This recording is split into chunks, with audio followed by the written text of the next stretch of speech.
ஜீரணம் நல்லா நடக்கணும்னா என்னென்ன பண்ணணுங்கிறது இன்றைக்கி பார்க்கலாம். அளவுக்கு அதிகமாக சாப்பிடக்கூடாது. முடிஞ்ச அளவுக்கு ஒரு அரை வயிறு சாப்பிட்றது அப்படிங்கிறது நல்லது. பல பேர் அதிகமான உணவு சாப்பிட்டுட்டு அப்புறம் மலைப்பாம்பு மாதிரி பிறந்துட்டு இருக்கிறவங்க தான் நிறைய பேர் இருக்காங்க. சாப்பிட்ட உடனே போயிட்டு உடலுறவு கொள்ளக்கூடாது.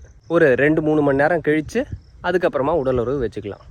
அதிக வகைகளான உணவுகளை ஒரே நேரத்தில் சாப்பிட்றத அவாய்ட் பண்ண பாருங்கள். சாப்பிட்டுட்டு உடனே போய் குளிக்கக்கூடாது. அப்படி குளிக்கிறப்ப என்ன ஆகும்னா நம்மளோட ஜீரணம் டிஸ்டர்ப் ஆகும். சாப்பிட்டுட்டு கடகடன்னு ஒரு சொம்பு நிறைய தண்ணி குடிக்கக்கூடாது. வேணும்னா தேவையான அளவு ஒரு சிப்பாக எடுத்துக்கலாமே தவிர ஒரு அரை மணி நேரம் அல்லது ஒரு குறைஞ்சது 15 நிமிஷம் கேப்புக்கு அப்புறமா நம்ம தண்ணீர் எடுத்துக்கிறது நல்லது. சாப்பிட்றதுக்கு முன்னாடியும் கடகடன்னு நிறையா தண்ணி குடிக்காமல் இருக்கிறது நல்லது. வயிற்றில் இருக்கக்கூடிய ஜீரண நீரை அது தொந்தரவு பண்ணிடும். சாப்பிட்ட உடனே கடகடன்னு போயிட்டு நம்மளோட வேலைகளை ஆரம்பிச்சிடக்கூடாது. ஃபிசிக்கல் ஒர்க் அதிகமாக பண்ணக்கூடாது. ஒரு அரை மணி நேரம் கேப் விட்டுட்டு ஓய்வு எடுத்துட்டு அதுக்கப்புறமா வேலைகளை பண்ணலாம். சாப்பிட்டுட்டு உடனே போய் படுக்கக்கூடாது. ஜீரணம் டிஸ்டர்ப் ஆகும்.